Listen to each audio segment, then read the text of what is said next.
പുതിയൊരു വീഡിയോയിലേക്ക് സ്വാഗതം. ഞാനിന്ന് ഒരു പുഡിങ്ങിൻ്റെ റെസിപ്പിയുമായിട്ടാണ് വന്നിരിക്കുന്നത്. അതെങ്ങനെയാണ് ഉണ്ടാക്കുന്നതെന്ന് ഒന്ന് കണ്ടാലോ?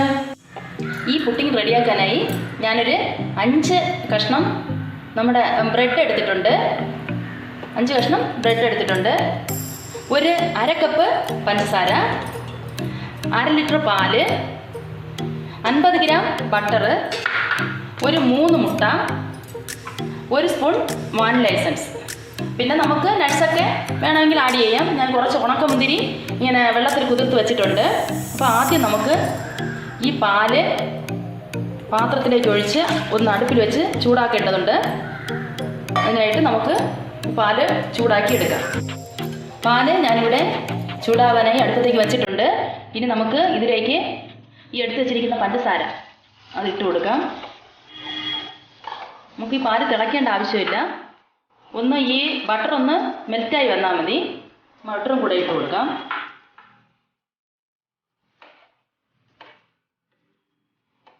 ബട്ടർ മെൽറ്റാവുന്നവരെ ഒന്ന് ഇളക്കി കൊടുക്കാം.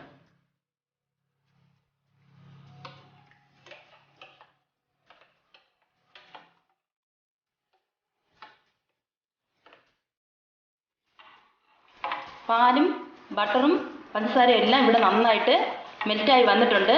ഇനി നമുക്കിതൊന്ന് അടുപ്പിൽ നിന്ന് മാറ്റി കൊടുക്കാം. ഇത് നല്ലവണ്ണം തിളയ്ക്കേണ്ട ആവശ്യമില്ല, ചെറുതായിട്ടൊന്ന് ചൂടായാൽ മതി. അപ്പോൾ ഞാൻ എന്തായാലും തീ ഓഫ് ചെയ്ത് അടുപ്പിൽ നിന്ന് മാറ്റുകയാണ്. ഇനി നമുക്ക് ഈ എടുത്ത് വെച്ചിരിക്കുന്ന മുട്ട ഒരു പാത്രത്തിലേക്ക് ഒന്ന് പൊട്ടിച്ചൊഴിക്കാം.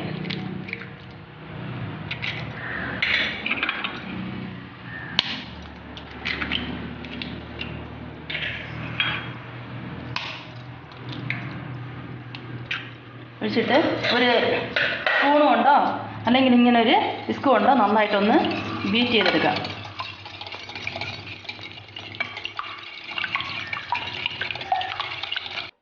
ഞാനിപ്പോൾ മുട്ട ഇവിടെ നന്നായി ബീറ്റ് ചെയ്തെടുത്തിട്ടുണ്ട്. ഇനി നമുക്കതൊന്ന് അങ്ങോട്ട് മാറ്റി വയ്ക്കാം. ഇനി നമ്മുടെ ഈ ബ്രെഡ് എല്ലാം ചെറിയ ചെറിയ പീസുകളായിട്ട് ഒന്ന് മുറിച്ചെടുക്കണം. ചെറുതായിട്ടൊന്ന് പിച്ചിട്ടാലും കുഴപ്പമില്ല. ഞാനിവിടെ ചെറിയ ചെറിയ പീസുകളായി മുറിച്ചെടുക്കുകയാണ്. നമ്മുടെ ഈ അരികൊന്നും കളയേണ്ട ആവശ്യമില്ല. അല്ലാതെ തന്നെ ഇത് ബ്രെഡിന് ഷേപ്പൊന്നും ആവശ്യമില്ല. എങ്ങനെ വേണമെങ്കിലും നമുക്ക് ഇത് മുറിച്ചെടുക്കാം.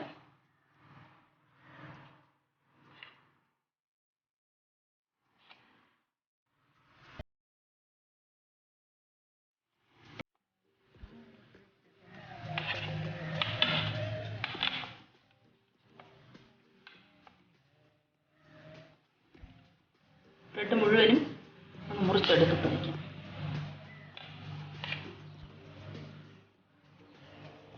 ബ്രെഡൊന്ന് പൊടിയണം, അത്രയേ ഉള്ളൂ. അതിനിങ്ങനെ കൈ കൊണ്ട് ഇങ്ങനെ എടുത്തിട്ടാലും മതി.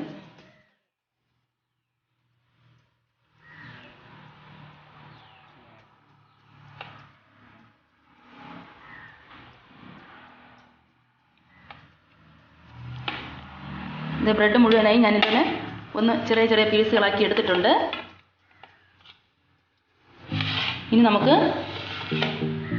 ഈ മുട്ടയിലേക്ക് നമ്മൾ റെഡിയാക്കി വെച്ചിരുന്ന പാല് കുറേശ്ശെ ഒഴിച്ചു കൊടുക്കാം.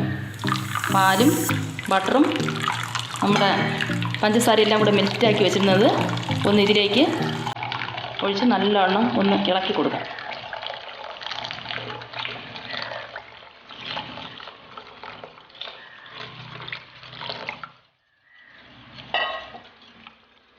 ഇതുപോലെ ഒന്ന് നന്നായിട്ട് ഒന്ന് ഇളക്കി കൊടുക്കണം.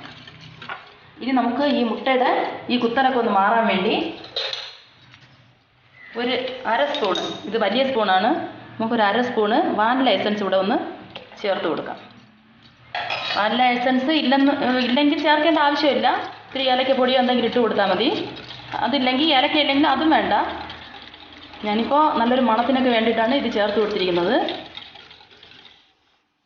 ഇനി ഇതിലേക്ക് നമ്മളിപ്പോൾ റെഡിയാക്കി വെച്ചിരുന്ന ഈ ബ്രെഡിൻ്റെ ഈ സ്ലൈസുകളും കൂടെ നമുക്കൊന്ന് ഇട്ട് കൊടുക്കാം.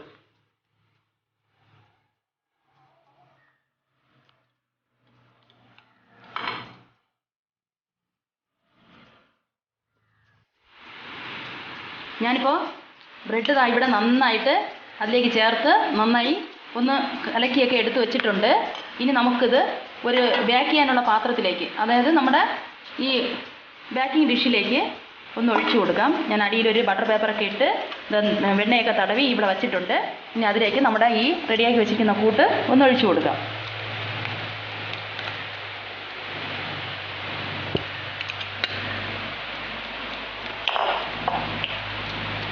ഞാനിവിടെ സ്റ്റീം ചെയ്താണ് എടുക്കുന്നത്, ബേക്ക് ചെയ്തിട്ടല്ല.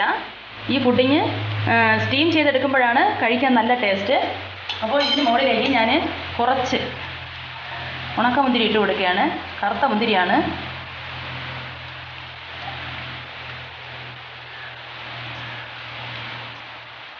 കാണാനൊരു ഭംഗിക്ക് വേണ്ടിയിട്ടാണ് ഇതിട്ട് കൊടുക്കുന്നത്. നിങ്ങളുടെ വീട്ടിലുണ്ടെങ്കിൽ നിങ്ങൾ ഇതിട്ട് കൊടുത്താൽ മതി. അപ്പോൾ നമുക്കിതൊന്ന് സ്റ്റീം ചെയ്തെടുക്കാം. ഞാനിത് സ്റ്റീം ചെയ്യാനായി ഒരു സ്റ്റീമർ അടുപ്പത്തേക്ക് വെച്ചിട്ടുണ്ട്. അത് ആവിയൊക്കെ വരാൻ തുടങ്ങിയിട്ടുണ്ട്. അപ്പോൾ നമ്മുടെ ഈ പുഡിങ് അകത്തേക്ക് വെച്ച് കൊടുക്കാം. വയ്ക്കുമ്പോൾ പ്രത്യേകം ശ്രദ്ധിക്കണം, കൈയൊന്നും പൊള്ളാൻ പാടില്ല. വെച്ചിട്ട് അടച്ചു വെച്ച് കൊടുക്കാം. ഒരു 30 മിനിറ്റ് നേരം നമുക്ക് തീ ഒന്ന് ഒരു മീഡിയം ഫ്ലെയിമിലിട്ട് ഇതൊന്ന് റെഡിയാക്കി എടുക്കണം. ഞാനിപ്പോൾ പുഡിങ് ഇവിടെ അടുപ്പിൽ വെച്ചിട്ട് ഇത് അരമണിക്കൂറായിട്ടുണ്ട്. നമുക്കിതൊന്ന് വെന്തോന്നൊന്ന് കുത്തി നോക്കാം. വെന്തിട്ടുണ്ട്. ഇത് ഒട്ടിയൊന്നും പിടിച്ചിട്ടില്ല. അപ്പോൾ നമുക്കിതൊന്ന് അടുപ്പിൽ നിന്ന് തണുക്കാനായി മാറ്റി വയ്ക്കാം. ഞാനിത് പുറത്തേക്ക് എടുത്ത് തണുക്കാനായിട്ട് നമുക്കൊന്ന് മാറ്റി വയ്ക്കാം. കണ്ടോ, ഞാനിപ്പോൾ ഇത് ഒഴിച്ച സമയത്ത് പകുതി ഉണ്ടായിരുന്നുള്ളൂ. ഇതിപ്പോൾ നന്നായിട്ട് പൊങ്ങിയൊക്കെ വന്നിട്ടുണ്ട്. ഇനി കുറച്ച് കഴിയുമ്പോൾ ആ മുകളിലത്തെ ആ പൊങ്ങിയിരിക്കുന്ന അത് കുറച്ചൊന്ന് താഴും ഇത് തണുക്കുന്നത് സമയത്ത്. അപ്പോൾ ഇതൊന്ന് നന്നായിട്ട് തണുക്കാനായിട്ട് നമുക്കിതൊന്ന് മാറ്റി വയ്ക്കാം. അതുപോലെ തന്നെ ഞാനിടുന്ന വീഡിയോസ് നിങ്ങൾക്ക് ഉപകാരപ്രദമാവുകയാണെങ്കിൽ അതൊക്കെ നിങ്ങൾ ഒന്ന് കമൻറ്റ് ബോക്സിൽ എഴുതി അറിയിക്കണം. അതുപോലെ തന്നെ നിങ്ങൾ സബ്സ്ക്രൈബ് ചെയ്യാതെയാണ് കാണുന്നതെങ്കിൽ ഒന്ന് സബ്സ്ക്രൈബ് ചെയ്യുക. അപ്പോൾ അതിനടുത്തായിട്ട് ഒരു ബെല്ലൈക്കൺ കാണും. അതും കൂടെ ഒന്ന് പ്രസ് ചെയ്യുമ്പോൾ ഞാനിടുന്ന എല്ലാ വീഡിയോസും നിങ്ങൾക്ക് നോട്ടിഫിക്കേഷനായി ലഭിക്കും. അപ്പോൾ നമുക്കിതൊന്ന് തണുക്കാനായിട്ട് ഒന്ന് മാറ്റി വയ്ക്കാം. നല്ല സോഫ്റ്റായ ഒരു പുഡിങ് ഇവിടെ ഞാൻ റെഡിയാക്കി എടുത്തിട്ടുണ്ട്. നമുക്കതൊന്ന് കട്ട് ചെയ്തെടുക്കാം. വളരെ സോഫ്റ്റാണ്, അതുപോലെ തന്നെ നല്ല ടേസ്റ്റിയുമാണ്. നിങ്ങളെല്ലാവരും ഒന്ന് പരീക്ഷിച്ച് നോക്കുക.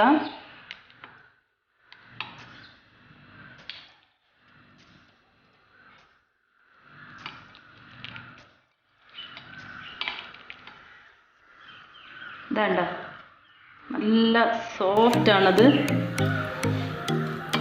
നിങ്ങൾ കാണുമ്പോൾ തന്നെ മനസ്സിലാവും നല്ല സോഫ്റ്റാണ്. അപ്പോൾ എൻ്റെ ഈ വീഡിയോ നിങ്ങൾക്ക് ഇഷ്ടമായെന്ന് ഞാൻ കരുതുന്നു. ഇഷ്ടമായാൽ നിങ്ങളെല്ലാവരും ഒന്ന് സബ്സ്ക്രൈബ് ചെയ്യാതെയാണ് കാണുന്നതെങ്കിൽ സബ്സ്ക്രൈബ് ചെയ്യുക, ലൈക്ക് ചെയ്യുക, ഷെയർ ചെയ്യുക, കമൻറ്റ് ചെയ്യുക.